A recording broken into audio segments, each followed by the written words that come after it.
Ireland rushed to Queen Victoria's tartan regiments, now among the most dashing and prestigious of the British Army. Wars in Afghanistan, Sudan and South Africa enriched their reputation. Jingoism hadn't yet become a dirty word. The Scottish soldier had never been more popular. And so in 1914, when the British government asked for volunteers to fight in France, it was the Scots who rushed to enlist, in numbers greater than any other part of Britain. Within months, these young men and their laughing enthusiasm would be thrown into the carnage of World War I.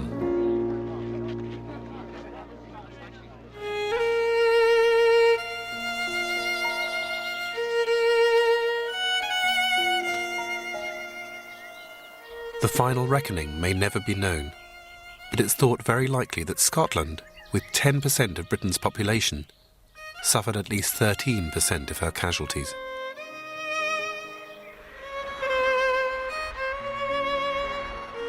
That extra 3% might seem almost insignificant, until you realise it equates to an extra 30,000 souls.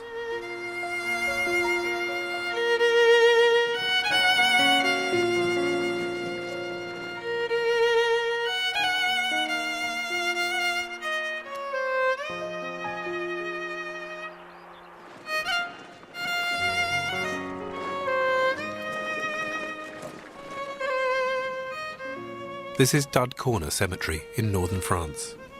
Buried here are the casualties of the Battle of Loos.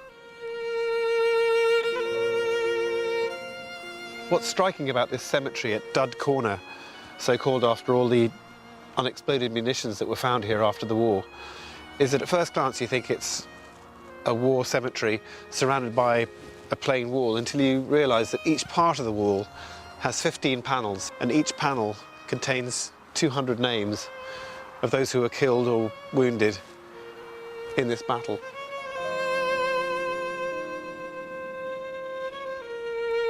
This is very much a Scottish selection of panels: Highland Light Infantry, Seaforth, Gordons, and then the Cameron Highlanders. Here, 1, 2, 3, 4, 5, 6. All men from Westeros, Inverness-shire, who would never return to their homes again. Of the 72,000 soldiers who took part in the assault phase, at least 36,000 of those were Scots. So on this battlefield, on this great plain in northern France, were brought together the largest number of Scottish soldiers since the Battle of Culloden in 1746.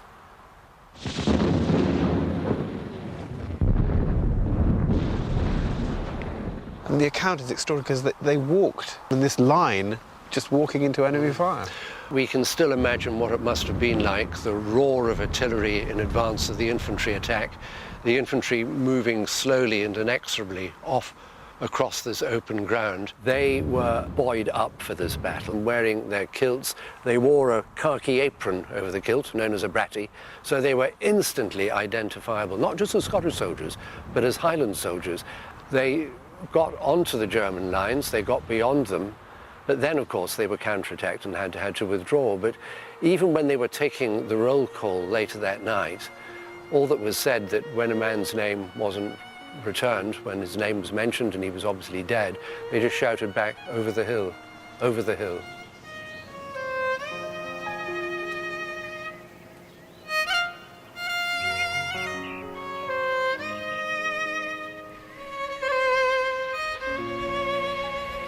All across northern France are reminders of the Scots who lost their lives. This is the memorial to the Highland Division at Beaumont Hamel on the Somme. It's a great memorial. It is indeed, and it represents to me everything that's good and honourable about the service of the Scottish soldier on the Western Front during the First World War. You know, we're hundreds of miles away from the Highland counties, yet this part of the Somme battlefield at Beaumont Hamel is forever a part of Scotland, the granite plinths from the northeast. And above all, the Scottish soldier standing there, proud in his kilt. They all were desperately proud to be part of the Highland Division. And the words of the motto here, La of Lamas Nicarjan, friends are good on the day of battle. That sums up everything that was great and decent about this fighting force. These were men from all over Scotland, but if we look to the south of us, there's a place where the 17th and 16th Highland Light Infantry went into the attack. Very interesting battalions, both from Glasgow, one representing the Glasgow Boys Brigade, the other representing the Glasgow Chambers of Commerce. So when the casualty list came in, it meant that huge areas of Glasgow were affected by the deaths in this part of France. And these were the PALS battalions? They were PALS battalions, yes. If you were in the Glasgow Boys Brigade in 1914, you joined up together, and you were amongst friends, and that was a very important factor in maintaining unit solidarity in a Scottish infantry regiment. And there was a tremendous spirit of bravado as they went in, because obviously we now know of the Somme as being one of the most bloodiest and attritional battles, but on the eve of battle they had no idea what they were in for. These guys didn't look at themselves as being lambs going to the slaughter. They had a great conceit of themselves, they were well trained, and morale was sky high. Indeed, we know from the commanding officer of the 16th HLI, the Boys Brigade PALS, that the men were whooping and whistling as if they were going to a football match and not about to take part in one of the most exacting battles any soldier was likely to undertake on the Western Front.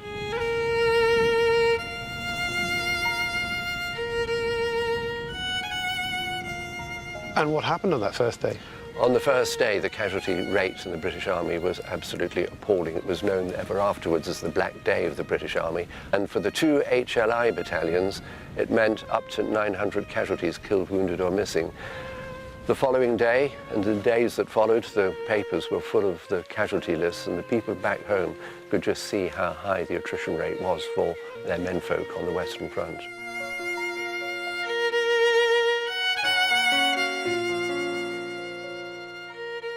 And the casualties and the effect on the communities back home, I think, was it something like 100,000 or more over the First World War as a whole? If you go up to the Scottish War Memorial in Edinburgh, where the dead of the First World War are commemorated, it now stands at over 140,000, and I think that's a pretty fair indication, because casualties weren't just people who were killed in battle.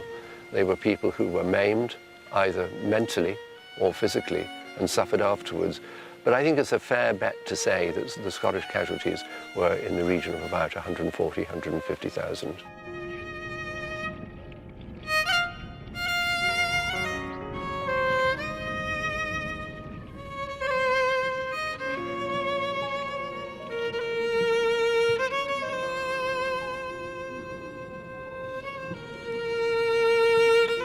So why exactly did the Scots rush to the British colours and pay such an agonising price? Soldiering in Scotland was considered to be an honourable profession. Young men joined the Territorial Army, this part-time volunteer force. They did for all sorts of reasons: the chance to wear a turkey cock uniform, wearing a kilt, the opportunity to learn something, and there was also companionship and steadiness, and the notion that you were doing something for your country. These were very important virtues in Presbyterian Scotland, and the Scots responded accordingly. During the great volunteer craze of the 19th century, more Scots volunteered to join in these part-time forces than any other part of the country. And I suppose not just that, I mean, that's the kind of more romantic side of it, but also there would have been a lot of unemployment, and for some it was an obvious choice when they couldn't get a job elsewhere. When the call for volunteers went out in September 1914 to build these great volunteer armies which fought here on the Western Front, the young men who joined up looked on the army as being a good option. You got 3 square meals a day, you got running hot water. Didn't always get that if you were living in a tenement in the industrial west of Scotland. Didn't get that if you were living on the land in the Highlands of Scotland. You got companionship and a sense of adventure. These were young men who never thought what death was going to bring to them. They probably thought they were going to live forever. They joined up, they felt part of a company of friends, and they went into battle together. Many of them died together. Those who died lie here on the battlefields of Western France.